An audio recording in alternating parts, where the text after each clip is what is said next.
You're listening to Arsenal Pass, a flesh and blood podcast for players by players.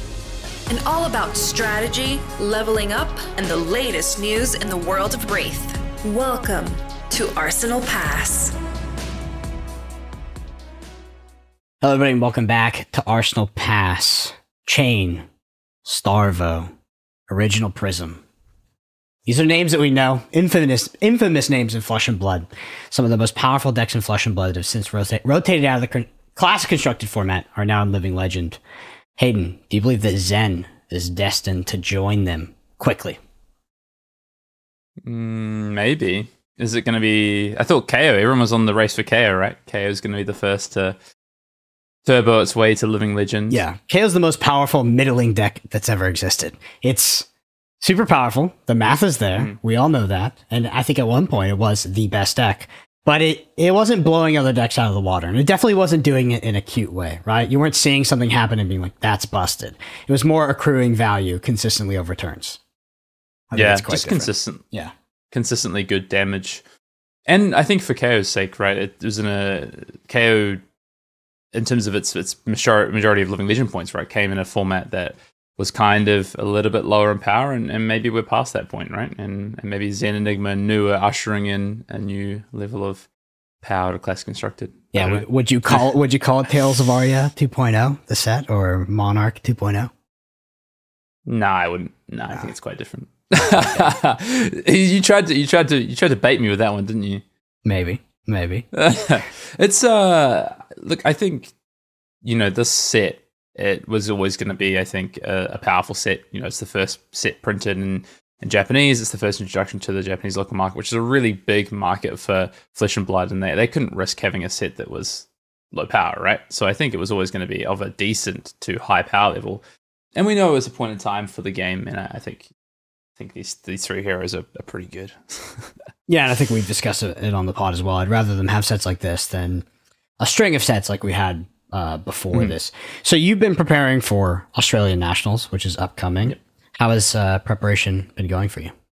Yeah, good. Did a draft camp over the weekend on Sunday, 3 drafts on Sunday, which is great. Nice to get, sort of back-to-back drafts and start to solidify and cement some thoughts about the format.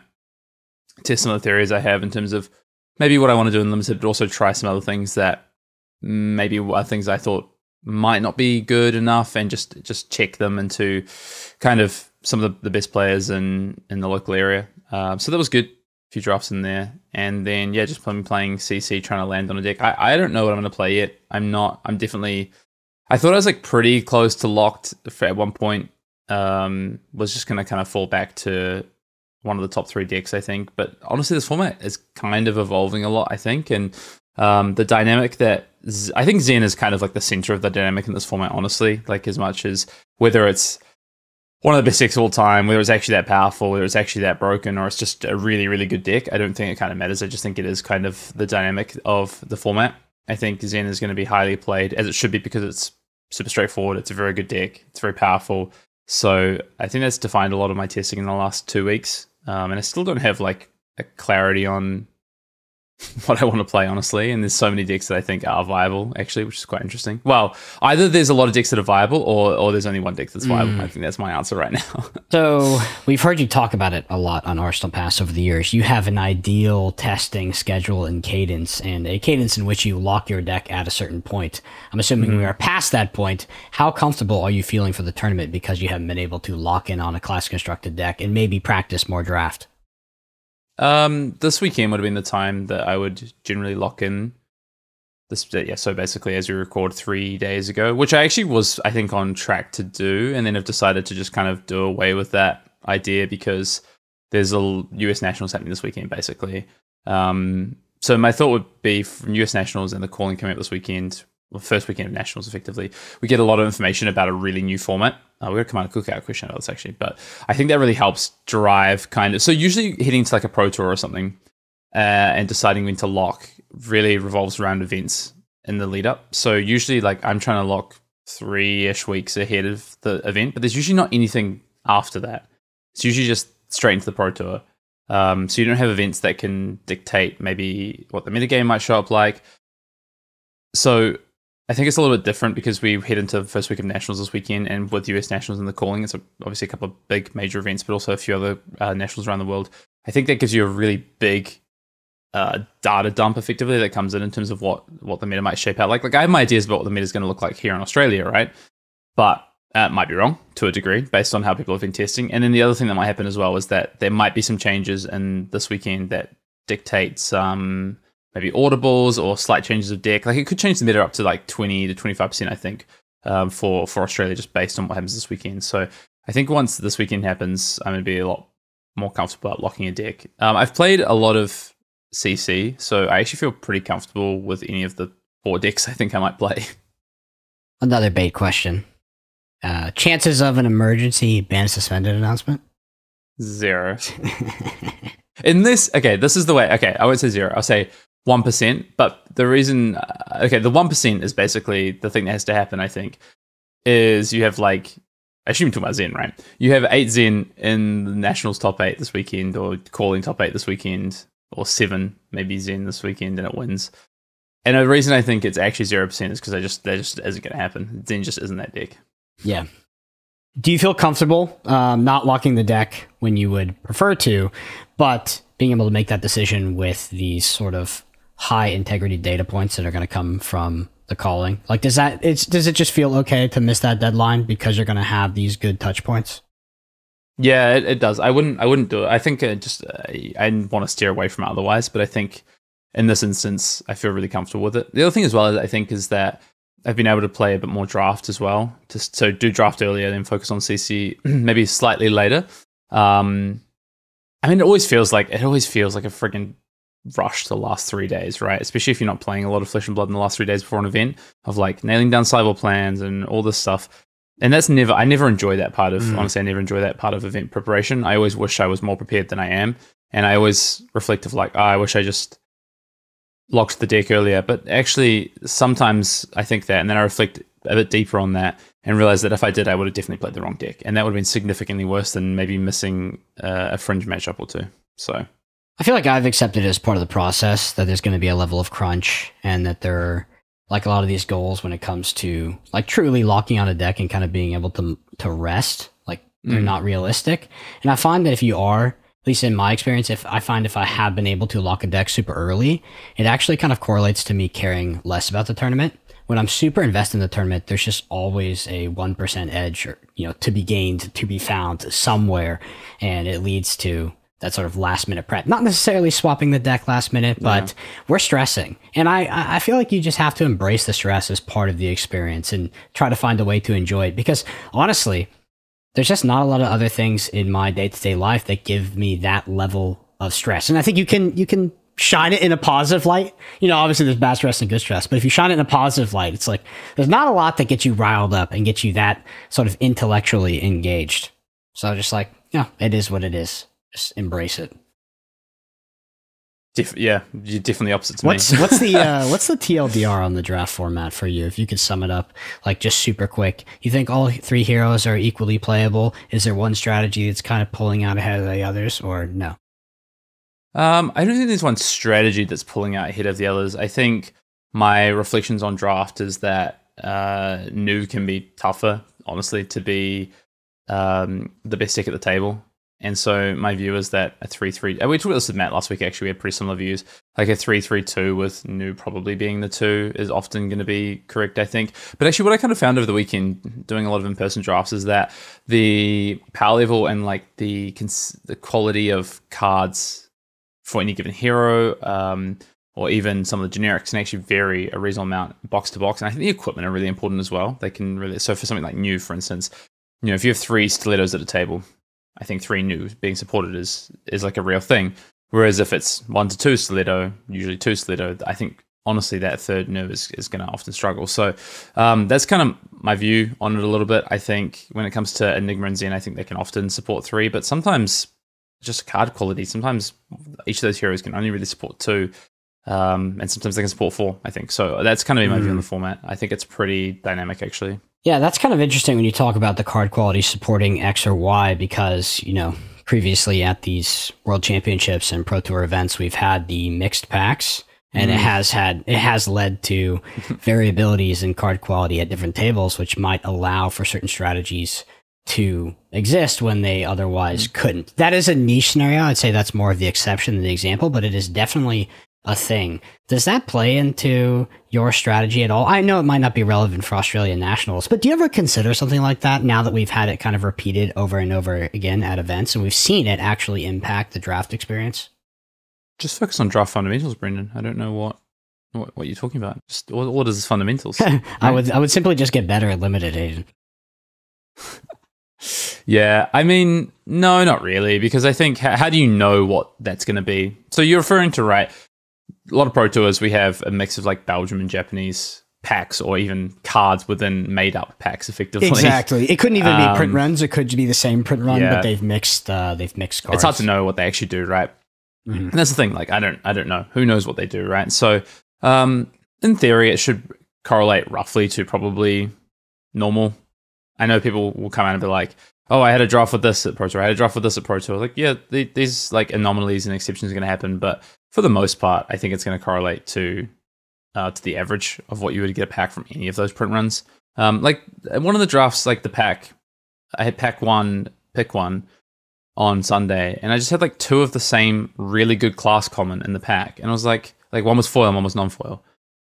And it's just like, these things are going to happen. So like, I sit there and I go, okay, like I want to take, like if this foil was anything else, I'd just take this class common, pass the pack, and I feel like I'm kind of sending like a good signal here. But if I take this class common, yes, there's one common of that class left in the pack. It was because of a 2-2-2 split in that pack. But the foil's still there. And actually, when I look at it, there's also a rare in this class. And, although I might be sending the signal, the next person, like it's just... Okay, I have a question. It's my all right. My ADD brain just comes in. So let's say there's a card that overwhelmingly is going to be the first pickable card against everything else, and there is a non-foil and a foil copy. Which copy do you take? Non-foil. Why is that? Because it's more likely to be able to send a signal. Okay. So my ADD brain was like, I got to know the answer to this question. So let's say we have two of the same. Let's say it's the best card in that class, right? That common. It's the best common in that class. And you open up and you're like, actually the rest of the package is so bad, or I'm forcing this here or whatever, so I'm going to take this. If you take the foil, right? You pass a pack and your person to your left has absolutely zero context of what that card could be, right? If you take the non-foil and you pass the pack, if it's a split where they can tell that a card of that class has been taken, well, there's already more information there than taking the foil, right? And then they can start to think, well, what would they take over the best class common? And it's like, well, the likelihood is they took the same card. But even then, it's like, well, they at least took a card of that class. And even if they can't tell, so in MST, you can have basically a 2-2-2 class split, but you can also have a 2-2-3 class split because there's a wild card. So let's say it's the 3. So you pass a 2-2-2, right? They open the pack, the foil's still there, and they see this powerful foil, but they look at the rest of the class and they go, okay, like the wild card could have been taken because there's 6 class cards still in here, but there's a there's a generic / mystic / class card missing. So then they can even still do a bit more deduction of like potentially like what you've taken is a class card from that class. Interesting. To touch back on my point not my point, but when we're talking about the variability in the draft packs at some of these higher level tournaments, I think ultimately you just can't do anything about it, so it doesn't really matter, right? Like, yeah, I don't think you can reasonably prepare. I think it's an interesting like point to talk about like intellectually, but ultimately when preparing, I don't think it changes strategy at all. It's also a great complaining point when you do 0-3 your draft, because you could be like, okay, this is fucking bullshit. Yeah, you can, instead of just blaming it on everyone else like you do with a normal draft, you can now blame it on not just everyone else, but you can also blame it on the card distribution in your packs. It's perfect. People love doing that shit. Oh man, if I had $1 for every time I either directly had someone at a pro tour or high level event directly say it to me, or I overheard them complain about the other people ruining their draft. A bit of money, Brendan. I have a little bit of money, I tell you what. Yeah, the card gamer cope is some of my favorite psychology in this experience of life. The people that feel entitled to wins, that's pretty funny. And then also I've actually seen people post on Twitter like they decided to commit evidence to the internet, where it could be archived and cataloged, that it was their fellow men or fellow people, in the draft pod that simply could not draft, and that is why they've ended up with their result. I don't know if you're one of those people and you're listening to this, you're like, yeah, that makes sense. And like, I'll let you know that if you think that that's a reasonable thing to blame a draft on, everybody else is laughing at you and nobody takes you seriously. It's like the most ridiculous concept. I had someone come up to me in Japan and they were just like introducing themselves, and then I was like, oh, how's the event going for you? And then they're like, oh, I'm whatever record. And then they're like, oh, I have a bad beat story, but I won't tell you about it. And I was like, how good is it out of 10? And they were like, oh, it's like, I think it's an 8 out of 10. I was like, oh, come on then. I want to hear a bad beat story. It was actually a pretty good story. It was better than most of the bad beat stories that people sort of want to parlay when they come to say hello. Yep, for sure. People looking for solidarity in the bad beat story. Like, yeah, often I want to point out. I'm chilling. What are you talking about? Yeah, or like in Barcelona when like you were next to me and like multiple people were like, how's your record? That's the best. That is the best. We've talked about it on the pod, but yes, if the one funny thing about having this podcast and playing in those events is that if you do poorly, people will come up to you and go, every single person will ask you how you're doing. You need to repeat their terrible score. And then sometimes they throw a little cherry on top and they go, what? How? You? No way. How could that possibly happen? And you're like, bro, fuck. Because I'm bad. Like, just put me out of my misery. Take me out back already. Jesus Christ. Give me the old yellow treatment. Yeah, just old yellow me already. I'm bad at the game, okay? So anyway, that's been the week in Flesh and Blood for me. Draft camp, CC testing. Yeah. Mm-hmm. Awesome. Well, any news you want to get into before we hop into the Command&Cookout?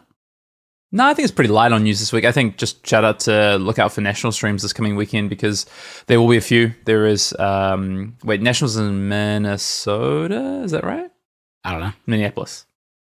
Minneapolis. Definitely not Minnesota. Minnesota's a state.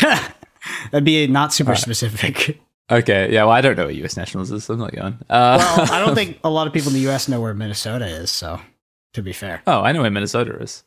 Yeah, it's in the middle somewhere up there. Yeah. Yeah. Sure. Yeah. Minneapolis, probably. So Nationals starting this weekend. Check out streams. And good luck to all those playing in the Nationals this weekend. Looking forward to it. But there's a reasonable National season. It's 4 weeks, I think, right? So, looking forward to seeing what goes down. I'm looking to... Okay, chances we see something spicy come out this weekend.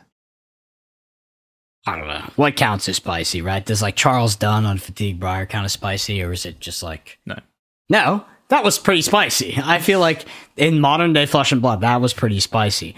But I don't think... That deck was already out there in the wild, though. Yeah, like that deck had been played at events before. Yeah. It had been.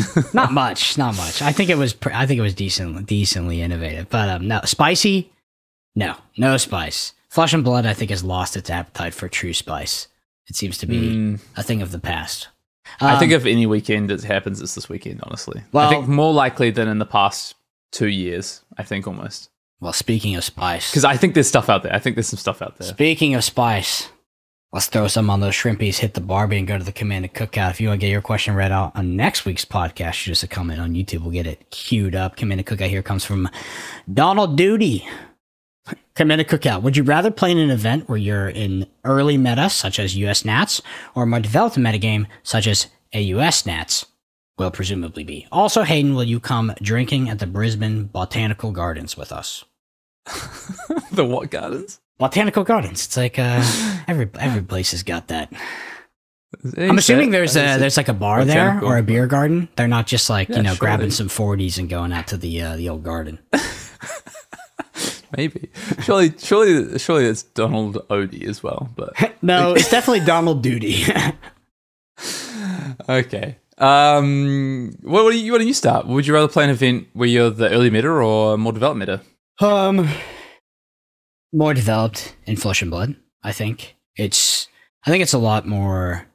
I think it's actually easier to exploit developed metas rather than underdeveloped metas in this game. Well, yeah, it says like you said for sure, but traditionally, if we were going to take a blank slate of a fictional card game. Sure. Usually you would say underdeveloped meta, you have more room to innovate and create a deck that people don't know about. Flesh and Blood, I just found that to be not the case. And if it is the case, the amount of work, effort, and innovation that would need to go into creating a deck that people are truly not expecting is so overwhelming. It's like, I would rather just know exactly what's going to show up and then try to find a way to exploit that metagame. I think you're right. I think now in Flesh and Blood it's a little bit more obvious that's the case. It actually could change the other way in Flesh and Blood as we get more sets and more cards. Yeah, I think it could actually flip to the other way, because you just have more opportunities to exploit new metas because the card pool's larger. But I think you're right. I think in general, yeah, for sure, it is the more developed metas. I think it depends. So if I have more time to prepare and also maybe my travel investment is lower, I actually prefer completely undeveloped metas, brand new metas. The risk is like higher, I think, in terms of for a performance level, but I think it's actually really fun. So I do like a mix. And then those kind of more developed metas, I think I actually think they're a little bit easier to prepare for. I know you're talking about trying to exploit them, but in general, I think you can kind of default to an understanding of top decks a lot faster. You can streamline your testing really quickly, I think, in terms of you can base a lot more on theory and over a few games, as opposed to brand new metas where like cards are changing rapidly, deck lists aren't necessarily set, even like the kind of decks that even might obviously be the most powerful heroes aren't necessarily set with their strategies, and matchups could swing from 70-30s to 70-30s the other way, or 50-50s, etc. So that's kind of my view on it. Yeah, I think in Flesh and Blood as well, I find that the 5 to 10% differential that your deck is from the traditional list or what the metagame is expecting is actually super impactful. Like I find that, even if we look at the past Pro Tour, like you take the stock standard KO list, you add that 5 to 10% optimization of new cards that you've teched for the meta or the metagame you're expecting. I find it to be very, very, very powerful in this game, where in other games is not the case. Like, they're relevant. You could have some silver bullet tech card that people aren't expecting, but I find in Flesh and Blood, just due to the consistency of the game and your ability to get back around to those cards, that those cards are super impactful, and like that optimization you make on the deck is very, very powerful. I also find in Flesh and Blood that the cards are not very innocuous when it comes to power. So when we talk about the card pool expanding, we're like, okay, there's more chance of these like crazy rogue decks and these synergies it just doesn't really happen in this game, because I don't think there's not a lot of nuance to like terrible cards, right? Where they're just like, oh, this card just like needs this much more support. Like, those cards do exist. Don't get me wrong. They do exist. And there are cards that are just waiting for a few more support pieces to actually be good. But I think that when it comes to like combo and strategy, it's not like you just like randomly get these two cards that were completely unplayable on their own. Now we put them together and we have this crazy combo deck that wins. I think that happens in other games a bit, but just not really in Flesh and Blood. But my main point would be that like 5 to 10% differential in your deck from the expected metagame deck of the same hero is actually really impactful and actually really powerful. And I don't think that's the case in many other card games.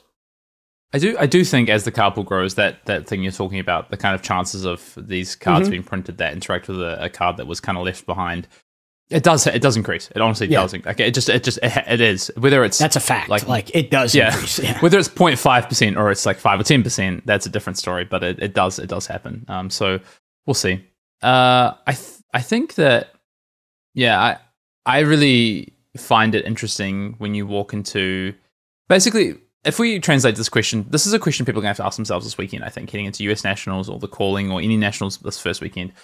Do I play an established deck that I know, how powerful it is into the meta? Don't even need to necessarily test it that much. It has a position in the meta. It's clearly very strong.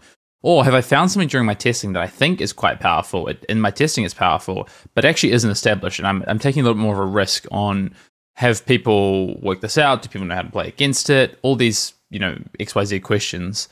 I think that's a question people have to ask them this weekend. It's a question people have had to ask actually not that often in Flesh and Blood, because metas have often been quite developed heading into big events, even national season, honestly. But the set's been out for 3 weeks. Like, that's actually pretty new. I looked at Nationals last year and it was a super developed meta prior to Bright Lights. So that's interesting, I think.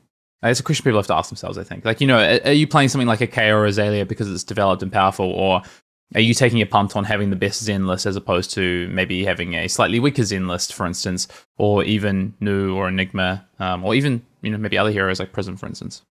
Yeah, for sure. And I think there's a lot of innovation that comes in the sideboard and how it relates to the expected metagame as well. Obviously, it's deck dependent on how important that aspect of it is. But in Flesh and Blood, often you are constrained on your sideboard slots. Like, if you could add more cards, you would. That's the simple truth of it.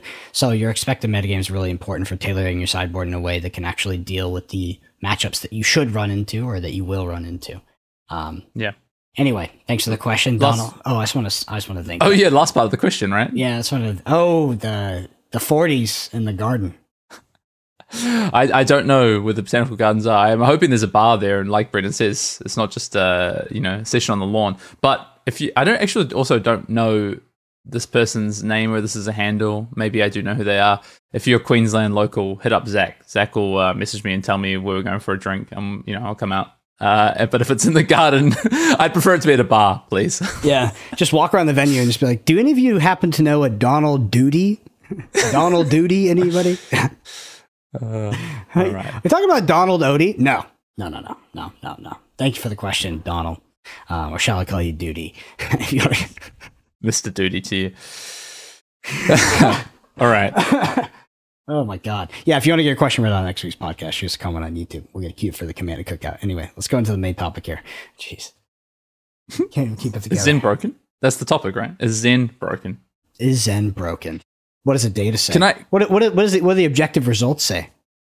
No. Yeah. I was going to say, we can just hit it straight at the top and really disappoint people by not bringing them on a journey here. No, Zen isn't broken.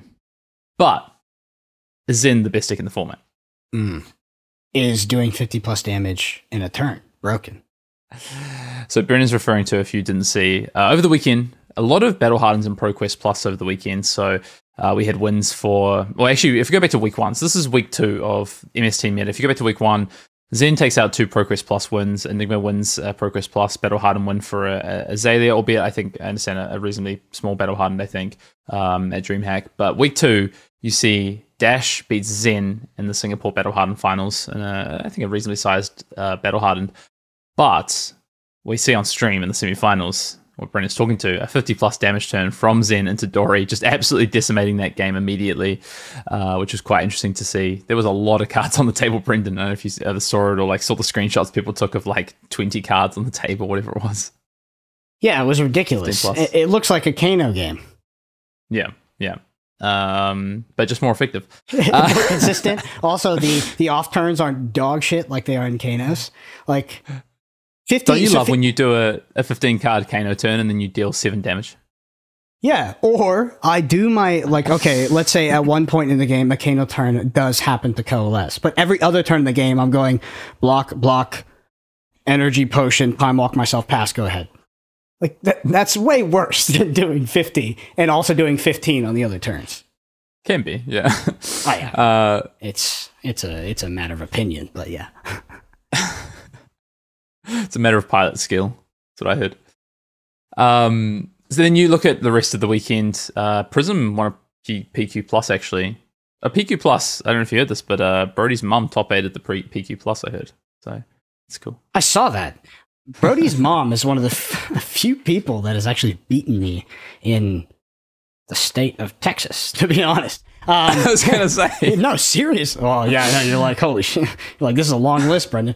No, there was a long time where I basically never lost locally. Yeah. And the first person I lost to was actually Brandon from Metal Fab Tokens. He loves to recount that story. Oh, really? I didn't know that. Nice. Yeah, Brandon. He was the first person I ever lost to in the state of Texas. Outside of Sasha at the calling. But after that, I was at a skirmish and I was fucking taking out skirmishes. And Brody's mom just wrecked me on Briar. And I was like, dude, what the fuck? No, she's great. A lot of us know Brody's mom pretty well because cool. She goes to these tournaments. She hosts probably one of the most legendary draft camps and testing houses in existence, which is at Brody's house. And, the likes of Michael Fang, Michael Hamilton, Peter, Sasha, everybody's there. It's crazy. Yeah, she's great. And then I believe Brody also won the Battle Hardened in Vegas on Zalia beating Kano. I think Vor maybe beat a Vor brother in the final. Yeah, they look more alike these days. I can't tell. I love Alexander Vor. Probably one of my. I think it's Alex. Yeah, Alexander Vor is one of my favorite people on this planet. That man, his spirit cannot be broken. Cannot be broken. That man. Is it because he rolled a dice at Barcelona to decide that he's going to play? Is it because? No, that's just part of it. So the reason is because I'll tell a story. I like Alexander. We'll come back to those results. Yeah, we'll come back to them. Alexander Vor flies across the world to Barcelona, lands in Spain, joins his friends at a testing house, or dare I say friends, even acquaintances at this point. People who will become friends at the end of this journey. Comes very well prepared, infamous Kano player, but has been putting in the reps on Dramai, has a solid Dramai list, has come together in the testing house to tune said list after hours and hours and hours of work, sleepless nights. And now we are at the eve of the tournament in Barcelona. He stands there, and the dice shakes in his hand, and he goes, if I roll a 6, I'm playing Reinhardt. Like, what the fuck? Like, why Reinhardt? Like, never been tested, didn't even know he had the cards in his backpack. And he casts that faithful dice, and it lands on that 6, and I show up in the morning in Barcelona on that cold morning, and I ask him what he's playing, and he's playing Reinhardt. Proceeds to immediately 0-2, I believe. And he's just in great spirits, talking about the submarine. The man cannot not be shaken. You gotta be steadfast in your faith that you're able to win an event at any point as to where you're still live. It's just like ridiculous. World Championships, by the way. Not a calling, not a battle hardened, that was Worlds. Yeah, well, All right, last result of week 2 of MST results. Zen on both sides of the finals at actually Battle Hardened in Greece, which was a team Battle Hardened. The finals was KO, Enigma, and Zen against KO, Kano, and Zen. So a couple of Zens in the finals there with obviously a Zen part of the winning team, obviously. So, Zen wins an event, but not necessarily by itself over the weekend. Loses the final to Dash, couple of top 8s. Results to say it's not broken, Brendan. Yeah, results. Can results be deceiving, though? I would say historically, yes. Yeah, I mean, it's tough, right? Because we're the week out from Nationals. The question always becomes, are people playing the list that they are going to play for Nationals? Are people keeping things away? I think we're seeing less and less of that now. Modern day, I think they play the list that they're going to play at the tournament. Not the list, but the hero, at least. Yeah, there's too many events happening. If they've got like secret tech, maybe people keep secret tech, but Zen isn't secret, right? And Bonds of Ancestry, which is kind of the build that we're seeing on Zen now, basically primarily it's the list that won the event the week before in the week that the list that came second in Singapore, and the list that came second the week before as well. So I think the one the week before, sorry. So I think we're seeing that there's kind of a defined kind of list-ish out there, or at least a shell. So I think people aren't, they're not trying to hide that stuff. It just becomes whether there's some source out there, or there's some things that maybe people aren't playing Zen who are planning to play Zen for this, this coming weekend or this national season that have been kind of maybe wanting to opt out of that. Is that actually that, maybe there's this, is there just like this, everyone knows that Zen's insane, but not everyone's either playing it or it's, I don't know. The most likely scenario, number one, most likely is there are sideboard cards or like very specific tech cards that people feel like give them a significant edge that they would not put in their list for a tournament like this. The number two for me, in my opinion, is that people are recognizing the power of Zen and going into a higher stakes tournament will make a metagame call to play a deck that has a very good matchup in the Zen that maybe doesn't have a very, smooth matchup spread into the rest of the field. Those are kind of the permutations I see happening. Yeah. I think for me, it's quite interesting because I think Zen is very good. And I'm trying to think of a time when there was a deck that, the thing that makes Zen so good is it has this insane kind of pop-off turn that you can kind of craft from a lot of different combinations of cards because your equipment play a big part in it. Primarily your headpiece and your leg piece. But also, you can also just have like quite consistent damage between these turns for the most part. And I'm trying to think of a time when we've had a deck like this. And I think KO is like a little bit, it's like a little bit reminiscent of KO. Like KO could do this as well. It could do really consistent damage, and then it could have like a big Blood Rush Bellows turn, for instance. But Zen is a little bit more consistent. It doesn't have these no block cards. Its big turn is bigger, for instance. Its average damage might be a little bit lower though, for sure. So I was like, is it comparing to KO? And I was like, maybe not. And then I looked at something like Stubby's Fire, right? Like I cast my mind way back. I'm like, okay, it's definitely not that powerful.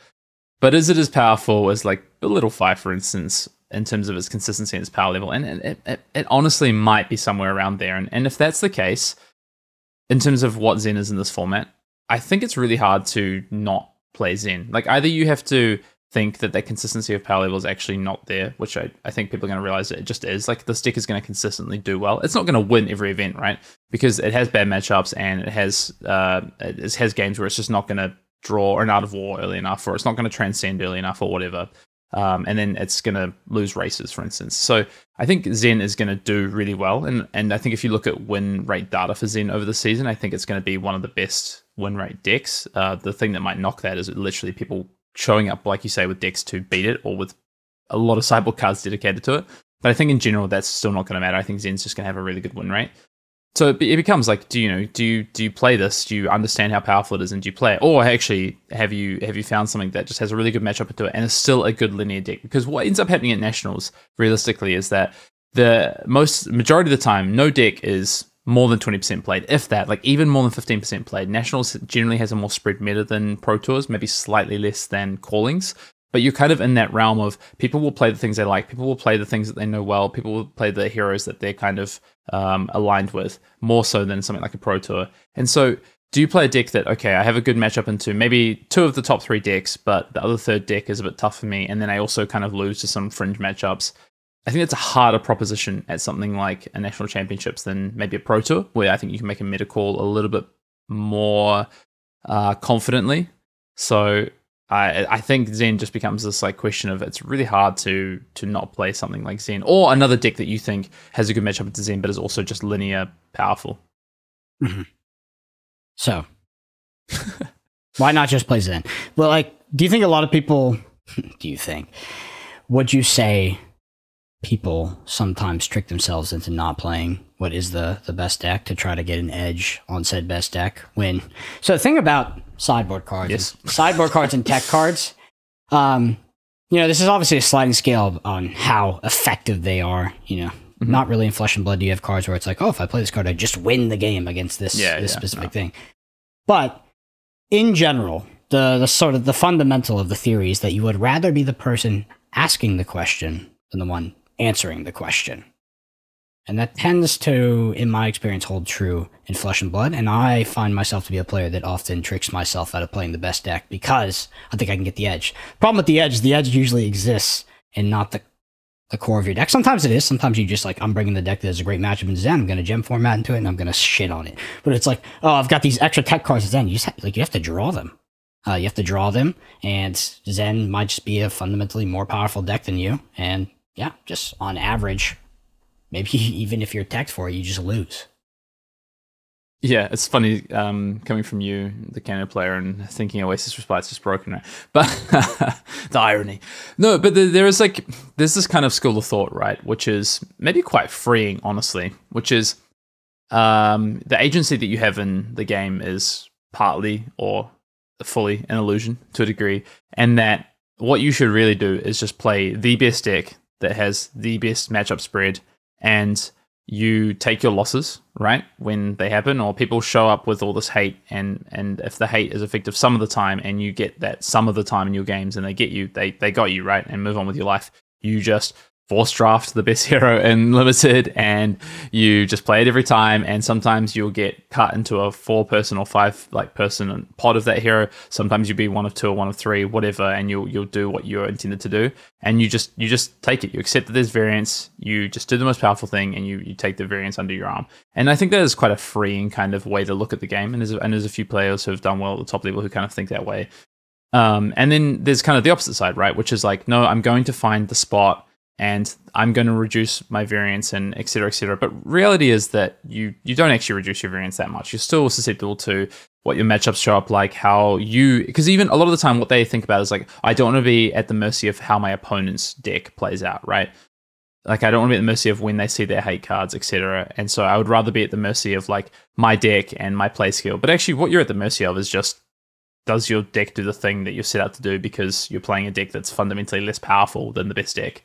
And so you're just hoping that you draw the right part of your deck, or your deck does the right thing, or your opponent doesn't know how to play into you. So I don't know. It's like two really key. No, you do I think know. you do know, because that makes sense. The biggest Timmy thing in any card game is thinking you can outplay your fucking opponent or some shit like that. Yes. Like, you will encounter scenarios where your opponent makes mistakes and you don't, and you're like, spike thing, honestly. I'm better than no. So here's the thing: is the whole spike journey is a bell curve. You start at the bottom, and you're nihilistic, and you just the cards fall where they fall. Right? Card games are variants. Then you get to the top, and you're like, I can outplay my opponent. I'm so good at this game. I'm so smart, and I don't want to lose to bad players. And then you get to the end where you're actually a good player, and you realize that none of that matters. And all you can do is just play tight and play to your best level. And then it is ultimately, it is ultimately your deck that is card games are not player versus player. They are deck versus deck. And you might get the illusion that they're player versus player because people make so many mistakes and they deviate so far away from the perfect game. But ultimately, card games are deck versus deck. They're not player versus player. Yeah. So if we go back to Zen, I think why play Zen, right? The damage of that deck is really, really good. It has this ability to have this like one insane turn. You're just going to get free wins, honestly, with Zen, which is kind of insane because of what the deck does. It's easy. I think it's actually easy to play once you've kind of navigated what the lines look like in terms of the combo pieces. The bonds can be a little bit tricky in understanding what your lines should look like and how you should set up the turns. Like, it's definitely a lot tougher than playing something like Fi, but I think once you get your head around it, it's actually pretty okay. It might honestly just be the best deck in format, and that is a big reason to play Zen. And to not trick yourself, like Brendan's saying, to playing something that maybe isn't that. So I think that's why you play Zen. In terms of why not play Zen, it's obviously going to be heavily targeted. And the question always becomes, let's look back in history, right? When we've gone into events where the best deck is known, how often has that deck underperformed versus overperformed? Like, let's just go back through events, right? So, Pro Tour LA, what was the best deck going into the event? KO. But that was KO or Dromai, right? Yeah, yeah. So, yeah. Okay, we'll get to Worlds eventually, but yeah, again, we're going to come back to this. The thing that was nagging me, the reason why I started there is because it's been kind of debated, but in our opinion, our collective opinion on this podcast, KO was the best deck. I thought Dromai was the best deck getting into PTLA. Okay. I mean, either way, Dromai won the event and KO was 3 of the top 8 and had really good performance, so whatever. Do you want to skip Worlds, but we can go to Worlds. Okay, Worlds, Barcelona, Worlds. Dromai was the best deck. People... I think the Dromai was the deck to beat, and people seeing as the most powerful deck heading into the event. Yes, I will agree with that. It was the deck that was warping. It did not perform well. It performed okay. Right. It performed okay. One Dromai in top 8 in the hands of Aaron. It performed okay. The top 16 was pretty light on Dromai. Icelander massively outperformed. Hey, there was a pack of wolves, per se, that thought Bravo was the best deck in that room, and that's how that one performed. Yeah, anyway. Go back to Pro Tour. What was the Pro Tour plan? Pro Tour Baltimore. Best deck heading into the event was Lexi, right? And it definitely performed. Obviously, ultimately, Ultim wins and Dromai as well. But there was 2 Lexi in the top 8. Like, it still did well. There was obviously meta picks there.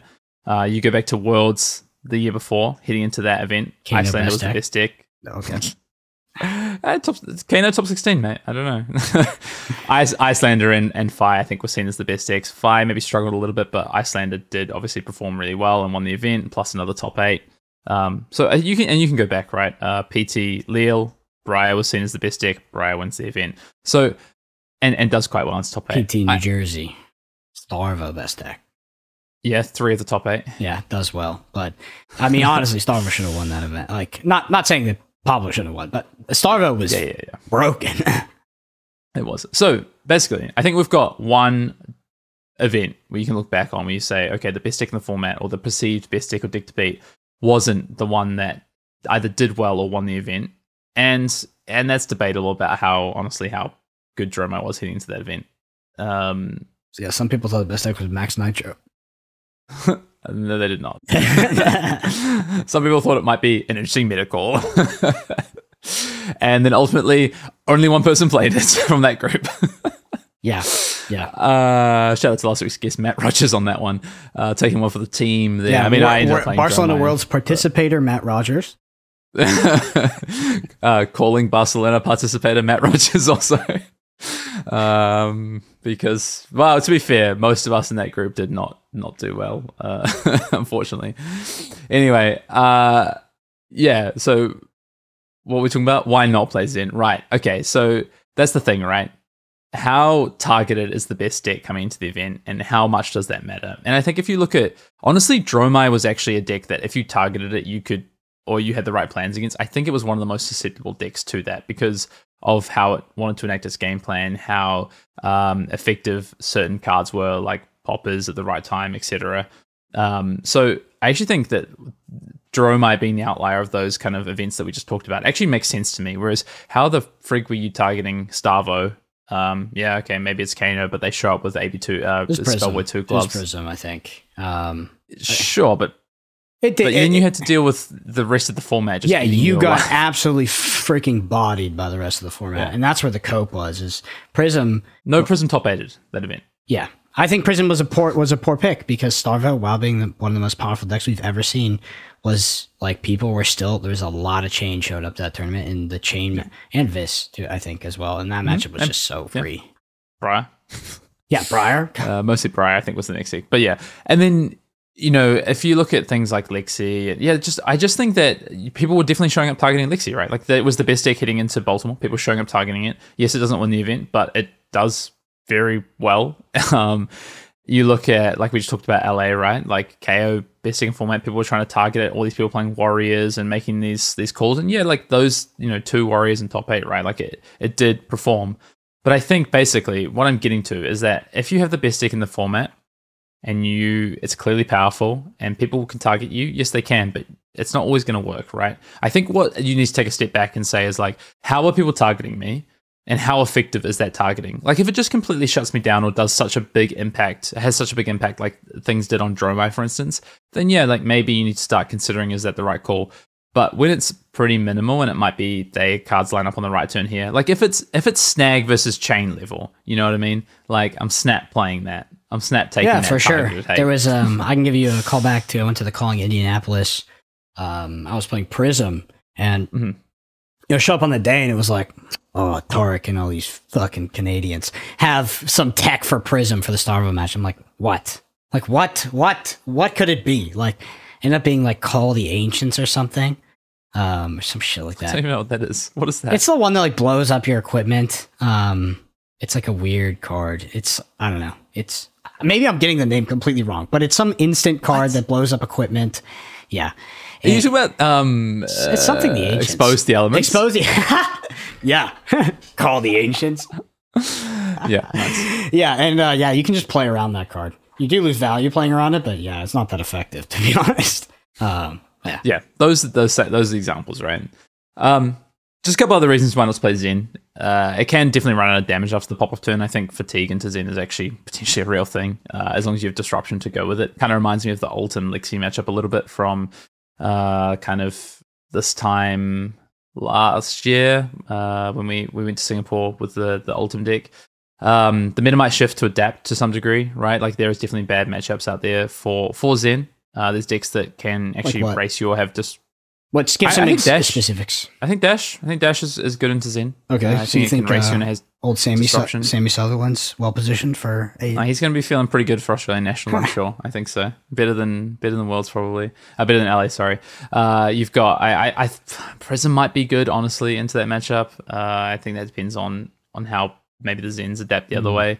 What else is good into that matchup? I mean, I think people can... I think Victor... How's Kano into Zen? I don't know, man. I'm not a Kano player, I can tell you. It's probably reasonable. I don't know. They can play AB3 with like 30 blues in the deck and have a race and clock you, so probably not great. I don't know. Not a Kano player. Google YouTube.com. Type Kano in. The Ultimate Kano Guide. Hayden Dale. Yeah, but I don't play Kano these days. All right. And then the other reason is maybe Zen just isn't the best deck in the format. Like maybe... I'm sitting here, I'm wrong. Zen isn't the best deck in the format, and actually it's Azalea or it's KO. It's another deck that has a lot of damage and has maybe more kind of sustainability over a long game, can play disruption elements. Maybe like Azalea or KO, maybe they're the best deck in the format. I don't know. Or maybe it's Enigma. Maybe just something else completely off the boil. I'm not sure. All right. That's how I feel right now. I mean, I just think you have to have I think you probably have to have a really good reason to not play something like Zen for this Nationals, and I don't think it's because I don't like the hero, because that's currently my reasoning. A lot of people, it's just their ego. It's like, there's the reason for not playing the best deck in the format for a multitude of reasons. One, they don't want to play the best deck. Two, they think they can counter it. Three, they think they can play a deck that gives them more agency. I can go down the freaking list of card game copium that just makes you lose. But yeah. I think I've only ever played the best deck in the format once. Yeah, I mean, I can sit here and preach, but so incorrect. I don't make those decisions all the time either. Just is what it is. Sometimes card games, it's hard to say it's not all about winning, because it kind of is, but at the end of the day, sometimes you make some decisions that are suboptimal because you, I don't know, value other things. Yeah, it's the lenses you look through. Basically, I think kind of what I wanted to end this discussion on a little bit is that I just think ultimately what you should come back to is, why am I not playing the best deck in the format? The deck that just, because it's consistency. Consistency is so good in Flesh and Blood. The repeatable effect of something. It's like Dromai into PTLA. I did think that Dromai was the best deck because of what it could do in the matchups into KO, into the, I don't want to say just kind of the field, but actually KO was so consistent that even though I think Dromai had a good KO matchup, KO won a lot of the time because of how consistently it could just pop off a damage turn here and there. And Dromai was quite susceptible to hate, whereas KO was not. So I actually think ultimately, KO was probably, while I think maybe Dromai was the better deck, I think KO was probably the better choice for the event, honestly, all things said and done. If Dromai was completely unknown for that, in terms of people were completely off Dromai for LA, for instance, and people weren't showing up with hate, then Dromai just snap, you pick it and you play it because it's the most powerful deck and no one's showing up prepared for it. But that was definitely not the case. So does Zen fall into the KO camp or the Dromai camp? That's the question people have to answer. I think it probably falls into the KO camp, but we shall see this coming weekend. I think we'll get some information, that's for sure. In terms of what deck list should look like, honestly, when it comes to Zen, I think if you're looking at Zen, I think Bonds is really powerful and you should be playing the Bonds line. I think it is a little bit less consistent, honestly, in terms of the off turns, and maybe your total damage in your deck is a little bit lower than if you just have a lot of good Tiger turns, things like Mauling Key and this kind of stuff, these kind of builds. But I think because of just the straight power level of Bonds and the fact that it can potentially get you an earlier pop-off turn and more consistent pop-off turns rather than just more consistent damage turns, but it's probably the correct play. All right, Hayden. I'm going to look at you for this. Tournament tomorrow. What are you playing? What are you playing? I don't know. I honestly don't know. You gotta pick something. It doesn't have to be what you pick. Doesn't have to be right. What are you playing? I think if I had to walk into something tomorrow, I'm playing Dash. Okay. Dash. Man, I feel like I've heard that one before. It's what I've played. Not materialized in the past as well. To be honest, I just picked the deck that I think is top of my list right now that I've played most recently. Say la vie. Well, I could see honestly playing Zen, KO. I think I'm done. I think I'm off Azalea actually, but I could see playing Zen, KO, Dash, Prism, any of those 4 decks right now. All right.